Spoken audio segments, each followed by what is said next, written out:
Hey, this is Trace Mayer from runtogold.com, and I just got back from Argentina. And it put into perspective, it's not so much where you go, but it's who you go with. You see, because of all the uncertainty and the complexity, my family and I, we've been engaged in a lot of planning. We have the financial crisis, we have the looming dollar crisis, we have the testicle security agency and the US police state that's just engulfing everything. We have other things like peak oil. We have the information age and the internet that's just changing the way everything's. And when Lehman Brothers collapsed, it's like we dodged a bullet. You see, when Lehman Brothers collapsed, because of all the money that was flowing out of money market funds, this put a lot of strain on the Fortune 500 companies. You had CEOs and CFOs calling the Treasury saying if they didn't get this under control, they wouldn't be able to make payroll. Just think of that for a second. What happens if ExxonMobil or Walmart accounts for 1% of the entire workforce in the United States? What happens if they don't make payroll? And what happens to the 45 million people on welfare? How do they get their 1,500 calories a day? While none of us knows exactly how these gigantic, looming crises will all play out, I do know one thing. I'd rather watch it on TV than out my front porch. We've got riots in Greece and Paris. We've got civil unrest throughout the world. We've got tea parties in the US. We've got drug wars in Mexico. And we've got food shortages throughout the world. This is the age of turbulence. When things get dicey, I think it's important that you have a plan and you know how to vanish. Now, we all know about these things. We've thought about them for decades. But when does theory become action? How have you prepared and designed your lifestyle to insulate you against these types of events and this type of uncertainty? What is your last plane account? In other words, if you had to take the last plane out of your country or city, where would you go and how would you maintain your standard of living? Seriously, what have you done about it? I think we dodged a serious bullet when Lehman Brothers collapsed and the entire financial system didn't go with it. So by dodging the bullet that came with Lehman Brothers, we've only gained a little bit of time. We've gained a little bit of breathing room. The reason is because the systemic problems, they haven't been cured and they haven't been solved. They've only been prolonged and exacerbated. And when the crisis really does come, it'll probably be only that much worse. Well, there's one person who's known the theory for a long time, and he's actually done something about it. His name's Doug Casey. In this video, I have an interview with Juan Romero, who was governor of Salta, Argentina for 12 years, his son, Juan Esteban Romero, and Doug Casey. In it, we discuss La Estancia De Cafayate. In my opinion, La Estancia De Cafayate is a great life hedge. It's a great last plane account. So it acts as wonderful insurance. In addition, there's a lot of upside potential from the relationships that you make and the potential for making deals with the people there. So on to the interview.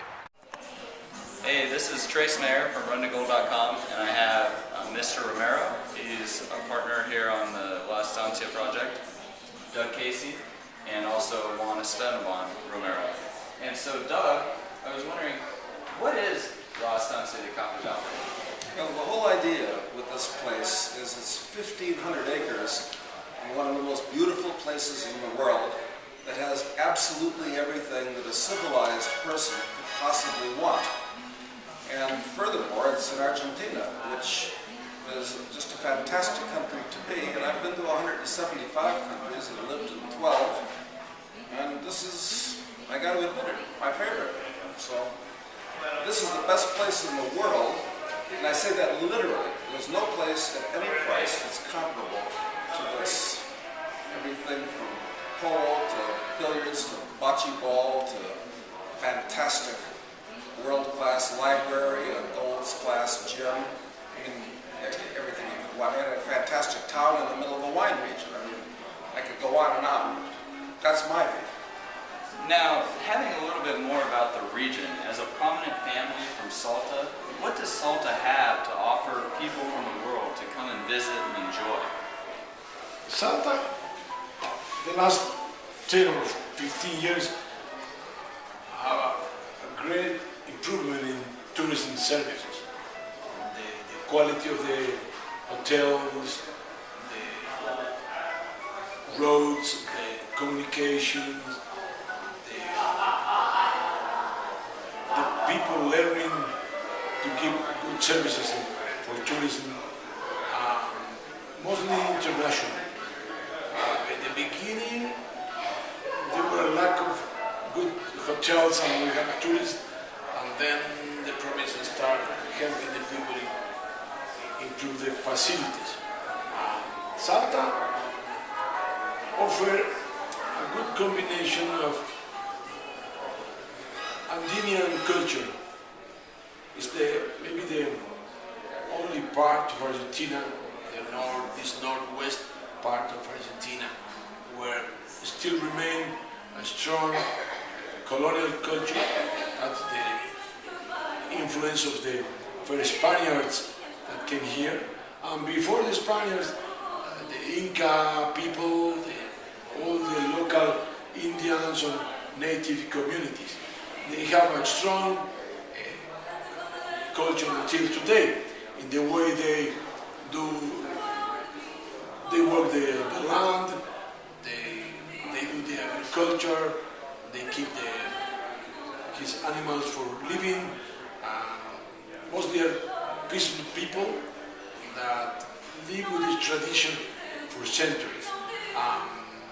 This is a good opportunity for many people to see in Argentina this kind of special old culture mixed with the religion, the Indians and Spaniard tradition.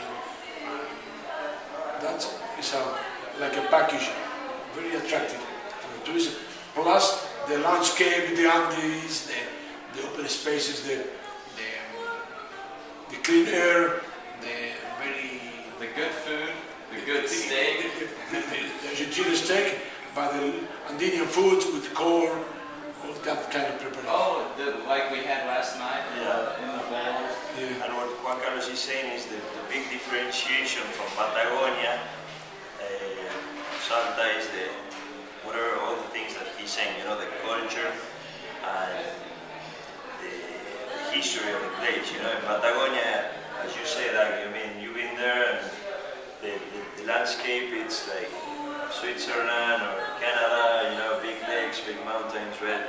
What you have here, I mean, the culture of the people, the food, I mean, there's a lot of history, and that's what all of our owners or the people that come here are interested in, that, because they don't want to be like in a bubble, in a first-class community, isolated from everything, you know. So the idea of the Estancia De Cafayate is to be involved with the local community and become part of the Estancia De Cafayate, and that's. And we saw that we had the children come and they danced in town at the investment conference, and then we had the sights and sounds.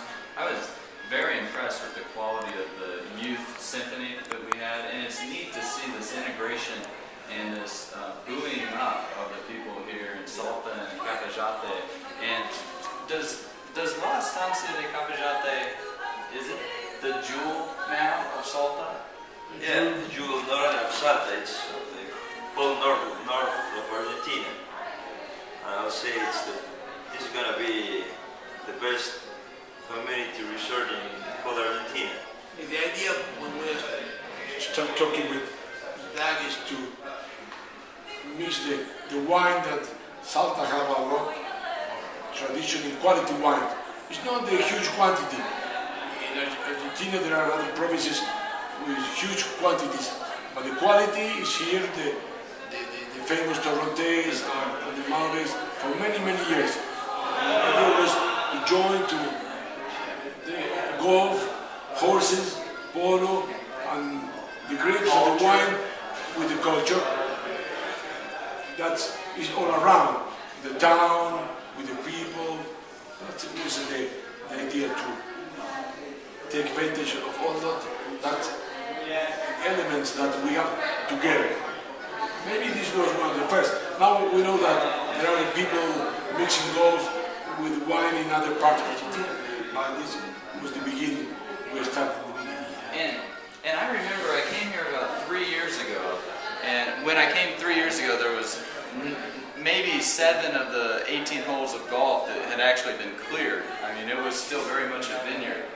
And in these last couple of years, Juan, how has the project really expanded and now kind of, I mean, it's here now. Yeah, we never stop working. I mean, hopefully we have a great first sales. I mean, it was very successful. And then from that on, we start working on what we promised. You know, we finished the 18 golf course. We're gonna finish the clubhouse is already finished. Clubhouse of golf. The polo fields are gonna be finished next year in March. So now we close the deal with an international hotel that's gonna be in La Estancia, and we're gonna start working on the fitness center and the spa and social club in the next month. So if you see what we've done in 3 years, I mean, everybody's amazed. Yeah, and you don't just raise a city in the middle of the desert, in the middle of nowhere, without some very accomplished and successful people involved in this. And is there anything else anybody would like to add? Well, I gotta disagree with what Esteban. This isn't just the best place in Argentina, this is the best place in the world, and I'm not kidding you. That's why we already have people from 15 different countries here. And I think that within 2 years there will be people from 30 different countries here, which is a nice flavor also. Well, I'm sure from the readers that Run to Gold and the people who watch this video, we'd like to thank you for your time and for building this wonderful community in this just exceptionally beautiful part of the world. I love the Red Rocks personally. So Thank you. thank you very much. Thank you, and came back, you will see much more. Yeah.